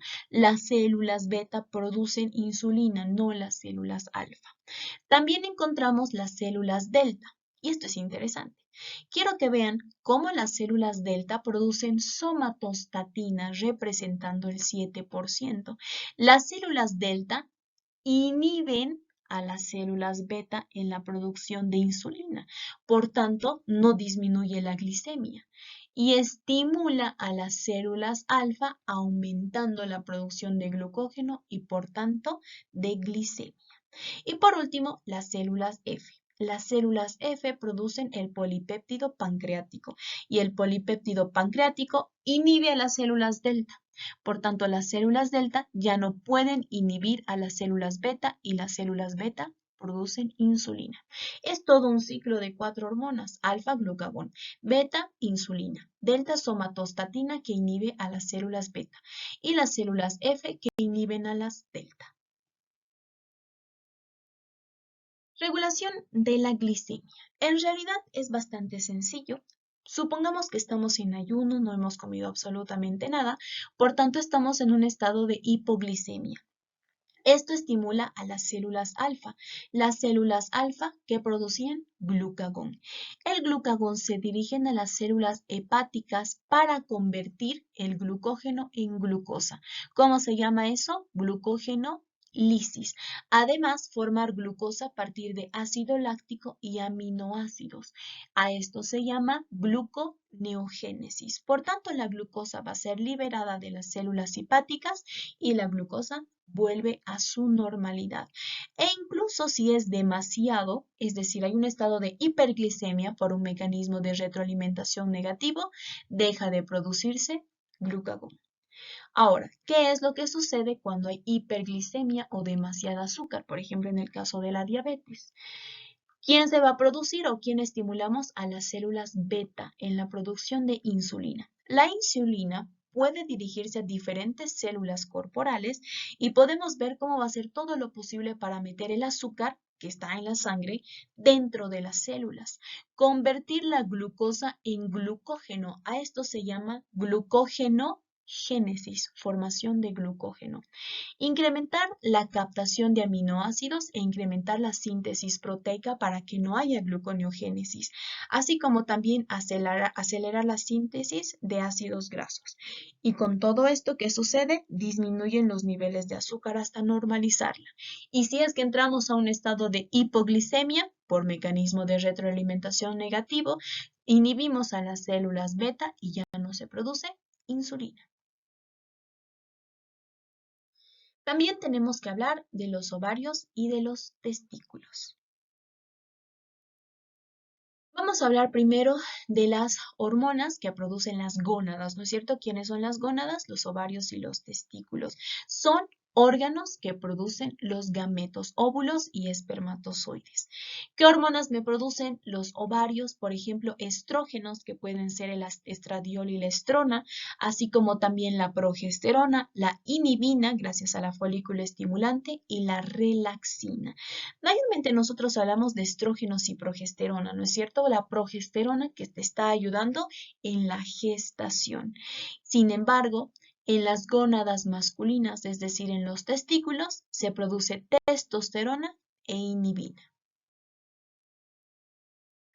Esto lo van a volver a ver respecto al aparato reproductor, pero como un pequeño pantallazo.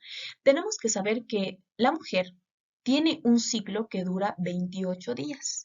Es decir, desde que inicia su menstruación, el primer día, ¿no es cierto?, hasta el otro inicio de la menstruación. Tiene con una totalidad de 28 días. Y el día 14 se produce la ovulación. Quiero que vean que lo vamos a dividir en realidad en 3 fases. Una fase folicular, una de ovulación y una fase lútea. Cuando hablamos de la fase folicular, aquí hacemos referencia a la aparición de la folículo estimulante, que sea la folículo estimulante es una gonadotropina que permitía la maduración de los folículos.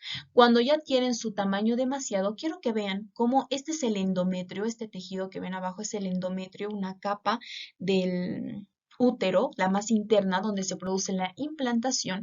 Este empieza a crecer en la fase folicular y justo en el día 14 o en la mitad del ciclo disminuye la folículo estimulante y quien aumenta la luteinizante.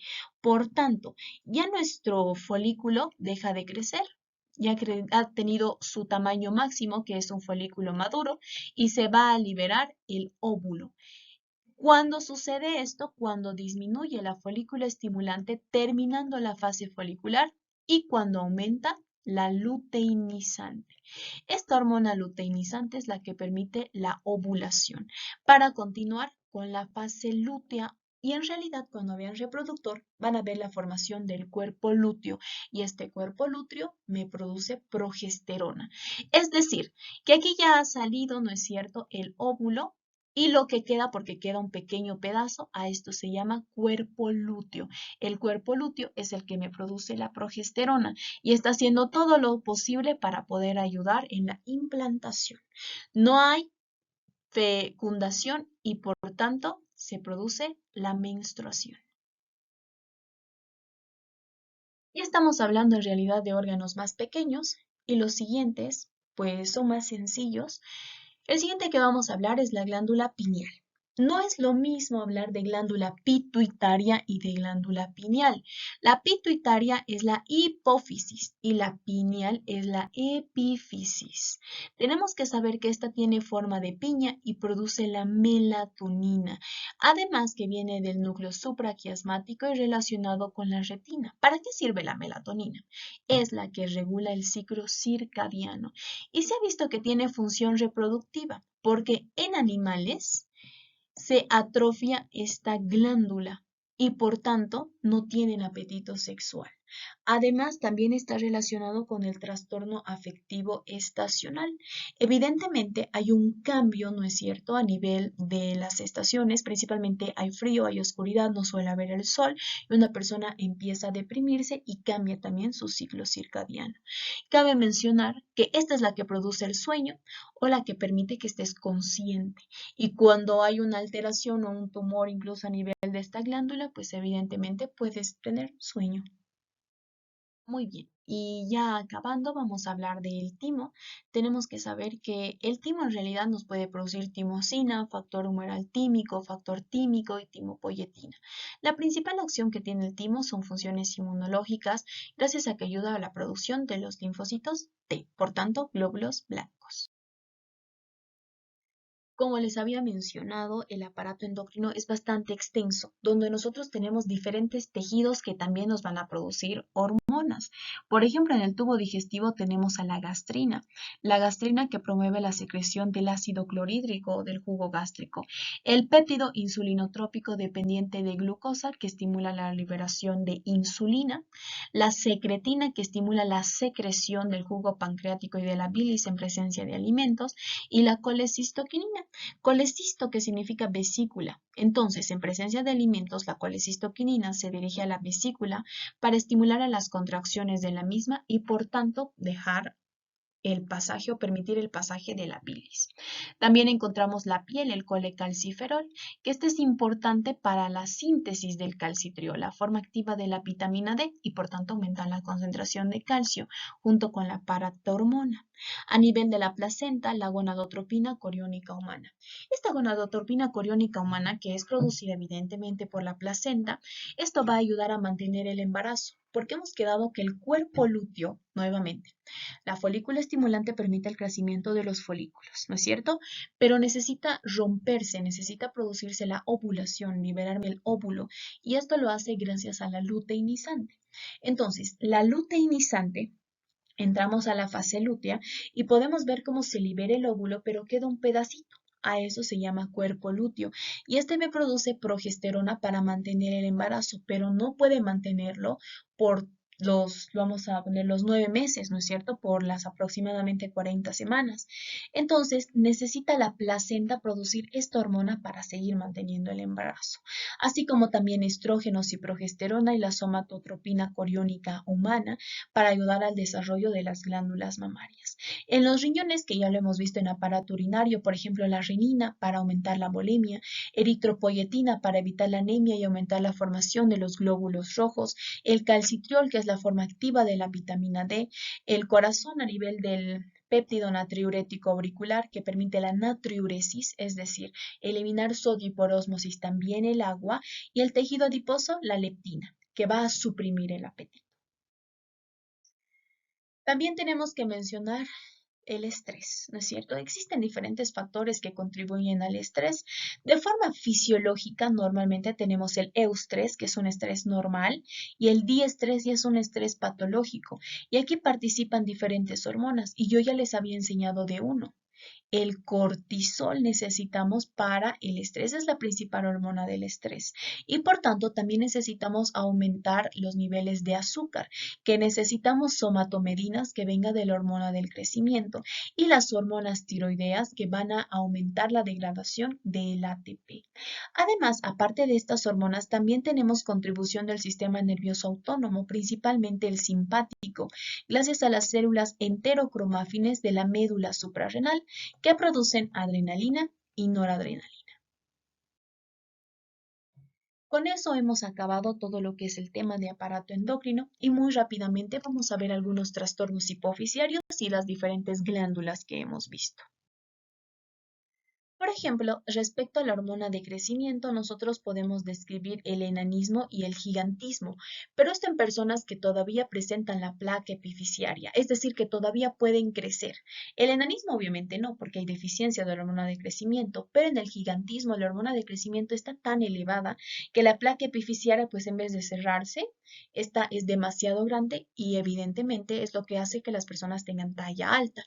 Pero quiero que se imaginen que las personas ya no tienen placa epificiaria, es línea epificiaria, pero se administran hormona de crecimiento, pues evidentemente van a tener unos caracteres óseos más toscos. Y a eso lo podemos describir, por ejemplo, como acromegalia. Otro trastorno central, podemos hablar de la diabetes insípida. Primero nos preguntamos qué es diabetes y muchos dirán que es glucosa, que es hiperglicemia, que es trastorno metabólico, pero en realidad no. Diabetes significa orinar. Entonces, estas personas tienen una insensibilidad a la ADH, es decir, a la antidiurética. Hay antidiurética, pero no pueden unirse a sus receptores o simplemente no hay antidiurética y por tanto la persona orina y orina y orina y pierde líquidos. Trastornos tiroideos. Aquí podemos hablar justo de lo que les mencionaba, ¿no es cierto? Las hormonas tiroideas ayudan al desarrollo nervioso. Por tanto, existe el hipotiroidismo congénito, que puede ser por la falta o ausencia de la glándula tiroides o porque no está funcionando bien, por ejemplo, o también denominado cretinismo. Si no hacemos un tratamiento oportuno, puede terminar en un retraso psicomotor. También tenemos el hipotiroidismo. El hipotiroidismo en realidad es una disminución de las hormonas tiroideas. El hipotiroidismo principalmente lo encontramos en las personas que son obesas, pero tratan de hacer ejercicio, de alimentarse bien y simplemente no se puede. Además tienen alteraciones en los ciclos menstruales. Además, podemos ver que su cara es diferente, incluso su cara es redonda. Por tanto, este es el hipotiroidismo. Y si le falta hormonas tiroideas, ¿qué le das? Hormonas tiroideas, ¿no es cierto? Una de las complicaciones del hipotiroidismo es el mixedema. Todo lo contrario, tenemos el hipertiroidismo, un exceso de las hormonas tiroideas. También se denomina enfermedad de Graves. En realidad es un ejemplo, es un tipo de hipertiroidismo. La enfermedad de Graves, hay un anticuerpo que está yendo a atacar a los receptores de la tiroestimulante, pero no lo destruyen, lo estimulan el doble. Por tanto, me producen un exceso de T3 y T4. Por tanto, las personas podemos ver que tienen exoftalmos, por ejemplo, que sus ojos son sobresalidos, pueden tener taquicardia, también alteraciones menstruales, caídas del cabello y además son delgadas. Eso podemos describir respecto al hipertiroidismo. Muy bien, trastornos paratiroideos. Tenemos dos, el hipoparatiroidismo y el hiperparatiroidismo. Entonces, tenemos que acordarnos que la glándula paratiroides produce la hormona paratiroidea. ¿Y qué hace la hormona paratiroidea? Aumenta las concentraciones de calcio. Por tanto, no hay hormona paratiroidea, es que el calcio está disminuido. Entonces, en el hiperparatiroidismo nosotros podemos encontrar una hipocalcemia y encontramos dos signos, el de Chobostek y el de Trousseau. El de Chobostek, donde tú le tocas de esta forma a una persona y ella empieza con contracciones involuntarias. Esto es el Chobostek y el Trousseau, nosotros ponemos un tensiómetro y empezamos a presionar, empezamos a insuflar y podemos ver cómo produce esta flexión. Estos son signos de hipocalcemia que nos estarían indicando indirectamente hipoparatiroidismo. Todo lo contrario, el hiperparatiroidismo es un aumento de la hormona paratiroidea. Por tanto, hay demasiado calcio. Pero las consecuencias no tanto se producen por la hipercalcemia, sino de dónde obtiene el calcio. ¿Y de dónde lo obtiene? De los huesos, por la resorción ósea de los osteoclastos. Por tanto, están sacando tanto calcio de los huesos que ya no están siendo duros como antes y por tanto hay predisposición de fracturas, fracturas patológicas. Obviamente, fracturas siempre nos está expresando una enfermedad, pero es normal que tú te fractures si te caes, yo que sé, del segundo piso, ¿no es cierto? Pero no es normal que te fractures si solo estabas caminando y de la nada ¡tic! Te fracturaste. Esa es una fractura patológica. Trastornos de las glándulas suprarrenales.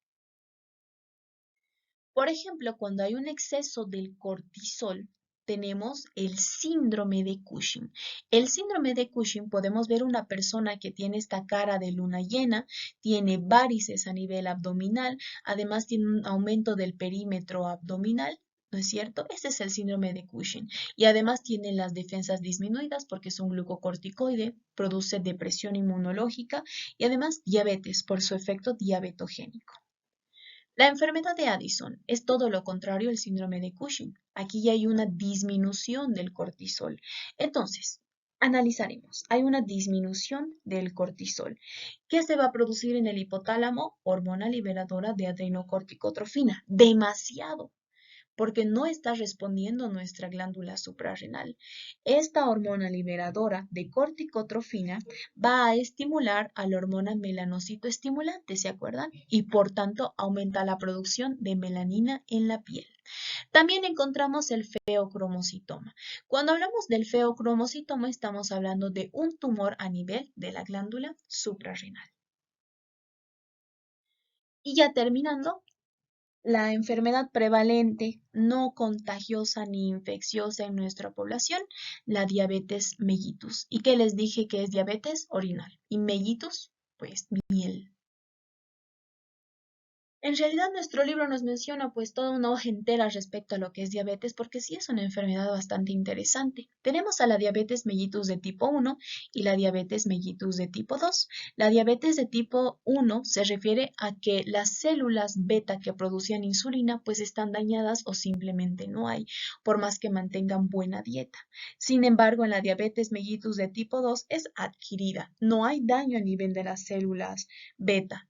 Pero lamentablemente nuestra mala alimentación, por tanto, nuestra mala alimentación llevaba un exceso de glucosa. Si hay exceso de glucosa, ¿qué se tiene que producir? Insulina para disminuir este nivel. Pero de tanta glucosa que hay en nuestro cuerpo, nuestras células beta del páncreas se cansan. ¿Y cómo se cansan? Dejan de producir insulina, se dañan y mueren. Y por tanto, esta es una de las complicaciones de la diabetes mellitus tipo 2 y hay un daño pancreático. Entonces, la diferencia de diabetes mellitus de tipo 1 y la de tipo 2. Ahora sí, después de 1 hora y 45 minutos hemos acabado aparato endocrino. Espero que todo haya quedado claro y que les haya gustado la clase.